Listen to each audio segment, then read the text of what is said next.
I think now let's take a look at KGIs, KPIs, and KRIs. You may see it on the exam, but it will definitely help in your day-to-day job. So KGIs are key goal indicators. Think of this as, did we reach our goal? This is something we measure after we're done. We have something in place, and when we reach a certain point or when we're done, we measure how well did we do. In my work experience, it could be when I was an IT project manager.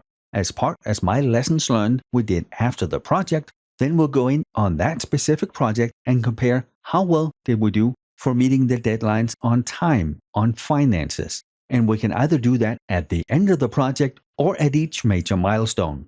This is a look back, and we start out with that at the start of the project.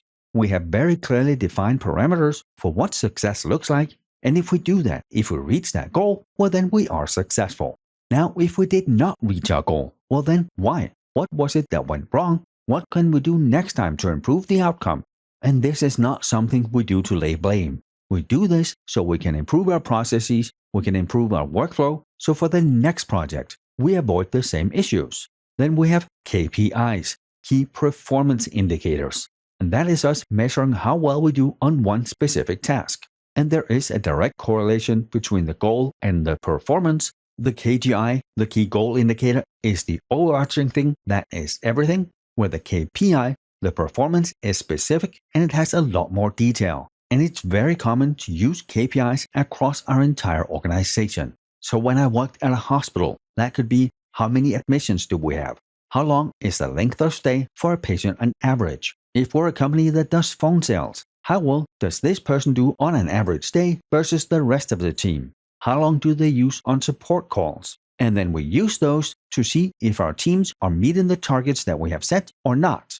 Which then brings us to KRIs, key risk indicators, where some of you have probably used KPIs and KGIs before. I'm assuming many of you have not used KRIs. And we use those to quantify and demonstrate the risk that the organization could be facing or how risky a certain activity is.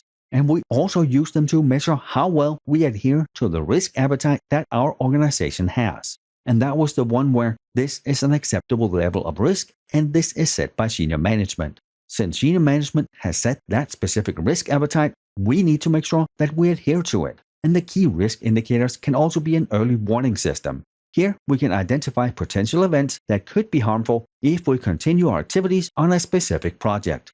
Since we know the risk is there, we can do something about it. And here again, we can accept the risk, we can mitigate the risk, we can transfer it, we can avoid it, but we cannot reject it. And with that, we are done with KPIs, KRIs, and KGIs. Let's continue with risk response and mitigation.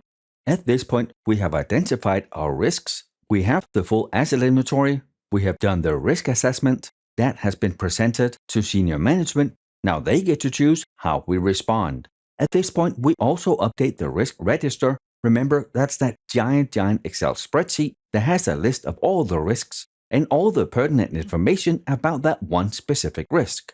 We now implement the countermeasures and lower the risk, which is the whole point of risk management.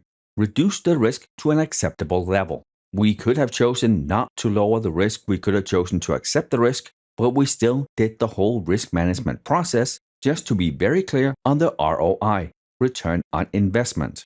If it costs us $250,000 a year if we don't do anything, but the fix is going to cost $1 million, well then we probably leave it as it is. After we have implemented the mitigations, we again update the risk register because the scores are going to be lower. And that brings us then to the next phase, risk and control, monitoring and reporting. And this is kind of a weird convoluted sentence, right? But it is both the risk and the control that we need to monitor and report on. In this phase again here, this is due diligence. The only phase that is due care is risk response and mitigation. This is where we actually act. In this part, we actually do something, we act. In all the other phases, we research, we prepare, we make sure that things are working like they should. And while I say that risk management is an iterative life cycle, we go around, that doesn't mean that once we start risk identification again, we stop with monitoring and controlling. Monitoring and controlling needs to keep going because we need to make sure that the countermeasures we put in place keep being good enough and no new risks emerges. Or maybe the risk just actualizes in a way that we did not expect. So we monitor the risk, we monitor the control, and of course, we do reporting on both. This is ongoing.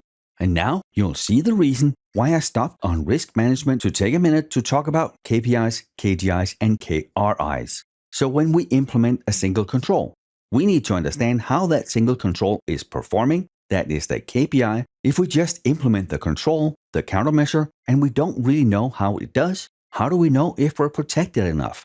How do we know if we need to implement more controls or different controls? We need to make sure that both we have the right controls in place and they are as effective and as efficient as they need to be.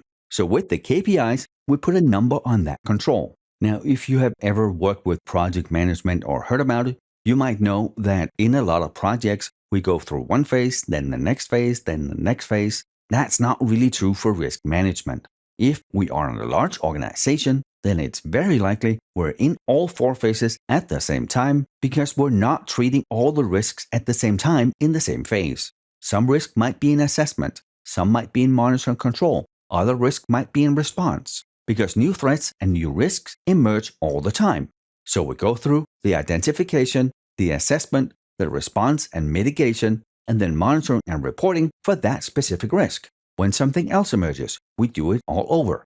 And this doesn't mean that we keep doing thousands and thousands of risk assessments over and over because the process is iterative. I think most places I have worked in would do an annual risk assessment for everything. But then whenever we introduce new things into our environment, new servers, new processes, new applications, then for those applications, processes, and servers, we do the full risk assessment and we add that to the annual plan. The same when new risks emerges. Then the following year, all the things we did since the last risk assessment is rolled into the new one.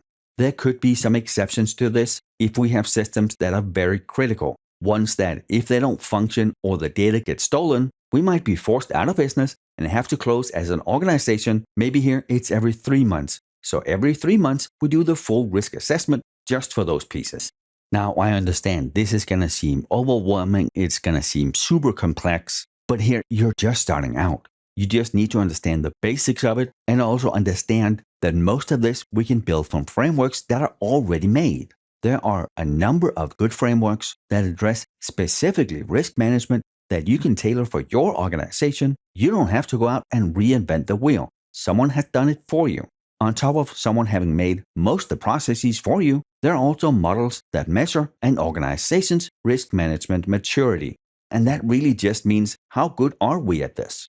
And then they have actionable steps that you can take to get to the next level so your organization can be as good as it needs to be on risk management. And with that, we are done with this lecture. Thank you for being here, and I will see you in the next one.